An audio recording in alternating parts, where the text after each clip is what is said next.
नमस्कार। Royal study with Ajay Shastri के YouTube platform पर आपका हार्दिक अभिनंदन है। आज हम हिंदी विषय में एक महत्वपूर्ण टॉपिक लेके चलते हैं जिसका नाम है काव्य। आज हम काव्य के बारे में बताएंगे कि महाकाव्य क्या है, प्रबंध काव्य क्या है, चंपू काव्य क्या है, मुक्तक काव्य क्या है, आख्यान गीत क्या है। इन सभी चीज़ों के बारे में आज हम चर्चा करते हैं। तो सबसे पहले काव्य की परिभाषा जानते हैं क्या है। काव्य क्या है कि काव्य वह रचना है जिसमें चित्त किसी मनोभाव से परिपूर्ण होता है। अब मनोभाव क्या है? मनोभाव का मतलब है कि आपका जिसमें चित्त मनोभाव से परिपूर्ण होता है, जिसमें कोई भाव छिपा होता है। जिसमें कोई भाव छिपा होगा, ठीक है, हृदय में कोई भाव, जैसे अगर गुस्सा भी आती है, ठीक है, अगर कोई श्रृंगार रस की बात आती है, कुछ भी आपके मन में उद्वेग जो छिपे हुए हैं वही काव्य कहलाते हैं। अर्थात वह कला जिसमें चुने हुए शब्दों के द्वारा कल्पना और मनोयोगों पर प्रकाश डाला जाता है, काव्य कहलाता है। अब बात करते हैं काव्य के बारे में। काव्य आपके दो प्रकार के होते हैं। एक होता है श्रव्य काव्य, अर्थात श्रव्य का मतलब होता है सुनना, और एक होता है दृश्य काव्य। दृश्य का मतलब होता है देखना। तो श्रव्य काव्य में क्या है कि इनमें प्रबंध काव्य, मुक्तक काव्य, चंपू काव्य और आख्यानक गीत आते हैं। प्रबंध काव्य में महाकाव्य और खंड काव्य आते हैं। आज हम आपको प्रबंध काव्य के बारे में बताते हैं। इसमें कोई प्रमुख प्रबंध काव्य क्या होता है? प्रबंध काव्य में किसी एक घटना का वर्णन, जो प्रबंध काव्य होता है उसके अंतर्गत दो काव्य आते हैं, जैसे एक महाकाव्य है और एक खंड काव्य है। ठीक है, तो मैं सबसे पहले आपको प्रबंध काव्य के बारे में बताता हूं। किसी एक नायक का पूरा जीवन परिचय, इसमें कोई प्रमुख कथा काव्य आदि का समावेशन होता है। क्रमबद्ध रूप से कथा चलती है। जैसे किसी नायक का अगर जन्म हुआ है, ठीक है, जन्म होने के साथ क्रमबद्ध तरीके से उसने शिक्षा कहाँ प्राप्त की, कौन गुरु था उसका, नायक का, या उसने कौन कौन से कार्य किए, कुछ मुख्य कार्य और कुछ गौड़ कार्य भी इसमें आते हैं। जैसे हम चर्चा करें रामचरितमानस की, ठीक है, तो रामचरितमानस क्या है कि रामचरितमानस एक प्रबंध काव्य की श्रेणी में आता है। तो इसमें क्या है कि रामचरितमानस में राम के चरित्र की गाथा का वर्णन किया गया है। जैसे राम का जन्म कब हुआ, कैसे हुआ, या राम के जन्म से पहले की घटनाएं भी प्रसारित की गई हैं रामचरितमानस में। और जन्म होने के बाद उन्होंने क्या क्या किया, कहाँ शिक्षा प्राप्त की, कौन गुरु है, ठीक है, उसके बाद उनका विवाह कैसे हुआ।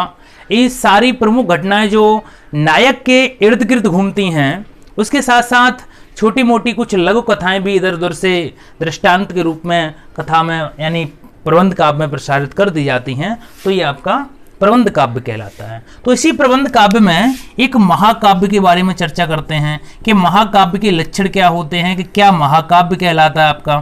तो महाकाव्य क्या है? जीवन की संपूर्ण घटना का वर्णन, यानी किसी भी व्यक्ति के जीवन की संपूर्ण घटना का वर्णन, यानी जो नायक होता है, नायक के जीवन की संपूर्ण घटना का वर्णन इसमें होता है। संपूर्ण घटना का जो भी उसने किया है, और संपूर्ण घटना के साथ साथ सर्गों का निबंधन होता है। अर्थात महाकाव्य सर्ग में लिखे जाते हैं। सर्गों का निबंधन सर्ग में लिखे जाते हैं।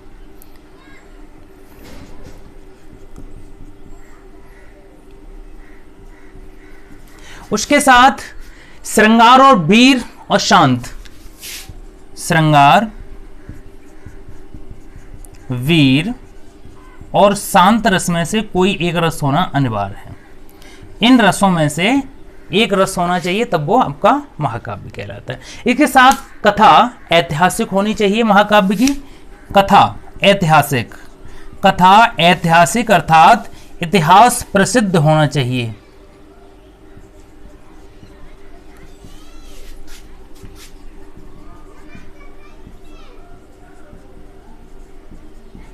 नायक की कोटियां, नायक चार प्रकार के होते हैं। एक धीरोदांत नायक होता है, एक धीरोदत्त होता है, एक धीरो ललित होता है और एक धीर प्रशांत। नायक की चार कोटियां होती हैं।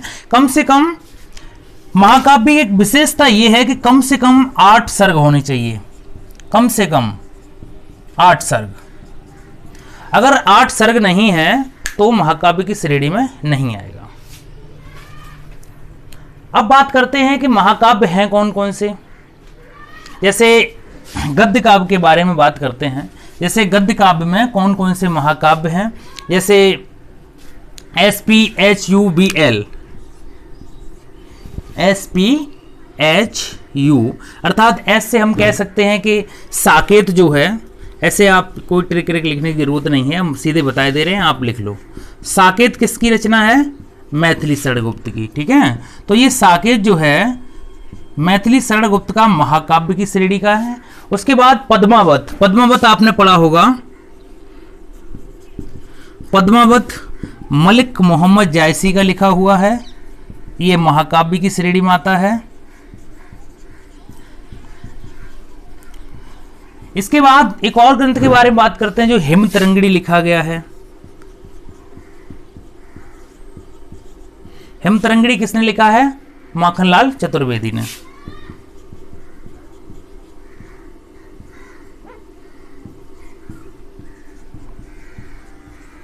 इस तरीके के जो काव्य हैं वो महाकाव्य की श्रेणी में आते हैं। और भी हैं, जैसे लोकायतन है, ठीक है, उर्वशी है। उर्वशी आपका किसने लिखा है? रामधारी सिंह दिनकर ने लिखा है। लोकायतन है, ठीक है। और जो सबसे बड़ा एक महाकाव्य है जो जयशंकर प्रसाद ने लिखा है, कामायनी। तो ये महाकाव्य आपके महाकाव्य की श्रेणी में आते हैं, जयशंकर प्रसाद ने लिखा है। इस तरीके से महाकाव्य कौन से हैं? जो नायक के जीवन से संपूर्ण घटना जिसमें वर्णित की जाती है, सर्गों का निबंधन होता है अर्थात सर्गों में लिखे जाते हैं। श्रृंगार वीर शांत रस में कोई एक रस का होना आवश्यक होता है। साथ ही साथ कथा ऐतिहासिक प्रसिद्ध होनी चाहिए, इतिहास प्रसिद्ध होनी चाहिए, कम से कम 8 सर्ग होने चाहिए। उनमें हम कुछ महाकाव्यों का नाम लिखते हैं, जैसे साकेत जो है मैथिली शरणगुप्त का महाकाव्य की श्रेणी में आता है। उसके बाद क्या है? पद्मावत है, मलिक मोहम्मद जायसी की लिखा हुआ। हेमतरंगिणी माखनलाल चतुर्वेदी का है। साथ ही साथ कामायनी जयशंकर प्रसाद का लिखा हुआ आपका एक महाकाव्य है। उसके बाद बात करते हैं महाकाव्य के बाद खंड काव्य की। खंड काव्य क्या है? जैसे महाकाव्य से मतलब है महान काव्य, बड़ा काव्य, उसी प्रकार खंड का मतलब होता है टुकड़ा। जो महाकाव्य का एक छोटा हिस्सा होता है वो खंड काव्य कहलाता है। खंड काव्य, खंड काव्य में क्या होता है कि किसी भी जो महाकाव्य का एक हिस्सा होता है खंड काव्य, उसमें नायक के जीवन की एक घटना का वर्णन किया जाता है, जीवन की किसी एक विशेष घटना का वर्णन। जैसे अपने 10वीं में पढ़ा होगा मातृभूमि के लिए खंड काव्य था, जिसमें चंद्रशेखर आजाद के बारे में बताया गया है, अल्फ्रेड पार्क की घटना का उसमें वर्णन किया गया है, तो वो आपके खंड काव्य की श्रेणी में ही आता है।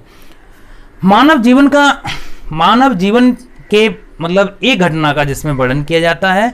कभी चरित्र नाटक की किसी भी सर्वोत्तम घटनाओं से प्रभावित होकर खंड काव्य लिखता है, कभी नायक की किसी एक सर्वोत्तम घटना से प्रभावित होकर खंड काव्य लिखता है।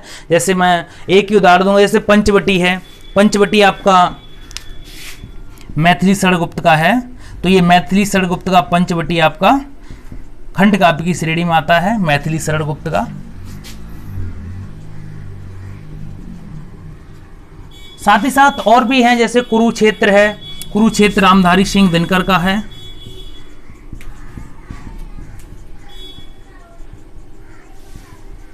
ये आपका खंड काव्य की श्रेणी में आता है।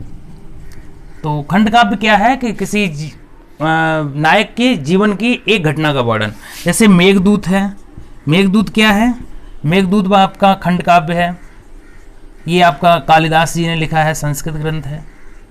तो इस तरीके से आप समझ सकते हैं कि खंड काव्य क्या है कि मतलब किसी नायक की जीवन की एक घटना का वर्णन जो कभी प्रभावित होकर उसके जीवन की एक घटना का वर्णन एक ग्रंथ के रूप में करता है, आपका खंड काव्य कहलाता है। तो कुछ खंड काव्य हमने यहाँ लिखे हैं, आप चाहें तो उन्हें नोट कर सकते हैं। उसके बाद बात करते हैं मुक्तक काव्य की, ठीक है। प्रबंध काव्य में क्या है कि जैसे महाकाव्य और खंड काव्य हुआ, अब बात करते हैं मुक्तक काव्य की। मुक्तक काव्य क्या है कि काव्य कविता का वह प्रकार है जिसमें प्रबंधिता न होकर अपने अर्थ प्रकट करने का अकेला समर्थ होता है। अपने अर्थ को अकेले प्रकट करने में समर्थ होता है मुक्तक काव्य। मुक्तक का मतलब होता है इसमें एक दूसरे से छंद कहीं बात तारतम्यता के आधार पर जुड़े नहीं रहते हैं, अलग अलग होते हैं। इनमें मुक्तक का मतलब होता है कोई लय, गति और तुक का कोई एक समावेशन नहीं होता है। जैसे कबीर के दोहे हैं, रहीम के दोहे हैं, ये क्या हैं, ये आपके मुक्तक काव्य की श्रेणी में आते हैं। जैसे दोहा हैं, कविता हैं, गीत हैं, ठीक है। इस तरीके के जो ग्रंथ लिखे गए हैं या पद हैं, कबीर के पद, ठीक है, रहीम के दोहे, इस तरीके के जो आएंगे वो आपके मुक्तक काव्य की श्रेणी में आएंगे। चूंकि वीडियो बड़ा हो जाएगा इसलिए हम पूरे काव्य को निपटाने का प्रयास करते हैं। उसके बाद चंपू काव्य के बारे में बात करते हैं। चंपू काव्य का मतलब होता है गद्य और पद्य दोनों में लिखा हुआ। जो गद्य और पद्य दोनों में लिखा जाता है वो चंपू काव्य कहलाता है। संस्कृत में इसका बहुत महत्वपूर्ण स्थान है। चंपू काव्य में संस्कृत में एक त्रिविक्रम भट्ट ने एक नल चंपू लिखा है, वो पहला चंपू काव्य संस्कृत साहित्य का माना जाता है। चंपू काव्य अर्थात चंपू का मतलब होता है कि गद्य और पद्य दोनों में लिखा हुआ काव्य चंपू काव्य कहलाता है। सिद्धराज यशोधरा, यशोधरा किसका लिखा हुआ है, मैथिली षड़गुप्त। तो मैथिली षड़गुप्त ने जो यशोधरा लिखा है वो आपका चंपू काव्य की श्रेणी में आता है। और चंपू रामायण भी लिखी है भोजराज ने, ये भोजराज की रचना है। तो ये किस में आएंगे, चंपू काव्य की श्रेणी में आएंगे। उसके बाद और भी बहुत सारे आख्यानक गीत हैं, ठीक है। तो जो आख्यानक गीतों में झांसी की रानी है, ठीक है। आख्यानक गीत पर चर्चा करते हैं।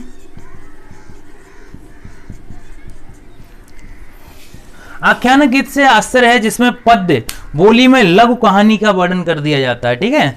मतलब जैसे पद्य भी गाए जाते हैं और उसमें लघु कहानी का वर्णन कर दिया है। जैसे झांसी की रानी जो लिखा है, ठीक है, उसमें क्या है कि कविता तो है ही है और साथ ही साथ उसमें झांसी की रानी की एक घटना का भी वर्णन कर दिया गया है। झांसी की रानी, तो ये क्या है, सुभद्रा कुमारी चौहान ने लिखा है।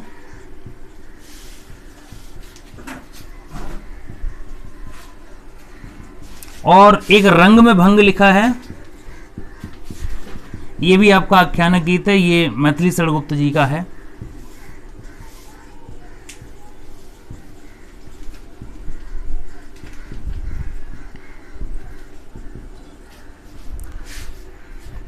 उम्मीद है आपको चीजें समझ में आई होंगी। इस तरीके के और भी वीडियो हम बनाते रहेंगे। वीडियो देखने के लिए बहुत बहुत धन्यवाद।